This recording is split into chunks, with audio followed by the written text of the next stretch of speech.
Follicular scanning ద్వారా ఎగ్‌ని track చేసి ఎప్పుడైతే ఎగ్ రిలీజ్ అవుతుందో చూసుకొని సో ఆ టైంలో మనము ఈ ఐయుఐ అనేది చేయడం జరుగుతుంది. సో దీనికి యూజువల్‌గా సక్సెస్ రేట్ 10-15% మాత్రమే ఉంటుంది. ఎందుకు మరి అంత తక్కువ సక్సెస్ రేట్ ఉంటుంది అంటే ఉమెన్ విషయానికొస్తే సో ఆ రిలీజ్ అయిన ఎగ్స్‌లో కొంతమంది పేషెంట్స్ ఎండోమెట్రియోసిస్ పేషెంట్స్ ఉంటారు, పీసీఓడి పేషెంట్స్ ఉంటారు. ఇటువంటి వారిలో కొంచెం oocyte క్వాలిటీ ప్రాబ్లమ్స్ అనేవి ఉంటాయి.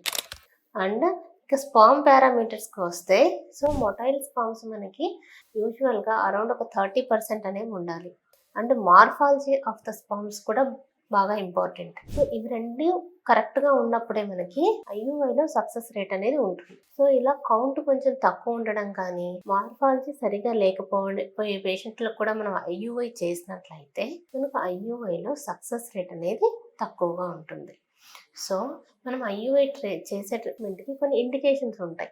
అవన్నీ ఇన్‌కేస్ చేసి చూసుకున్నా కూడా because of the quality issues మనకి ఐయుఐ అనేది ఫెయిల్ అయ్యే అవకాశం ఉంది. సో ఇటువంటి పేషెంట్స్‌కి మనకి నెక్స్ట్ ట్రీట్మెంట్ ఆప్షన్‌గా ఐవీఎఫ్ చేయించుకున్నట్లయితే అసలు ఏవేవి ప్రాబ్లమ్ ఉన్నాయి అని చూసుకొని వాటిని కొంచెం కరెక్ట్ చేయడానికి next step of the treatment అనేది మనకి ఐవీఎఫ్ యూజ్ అవుతుంది.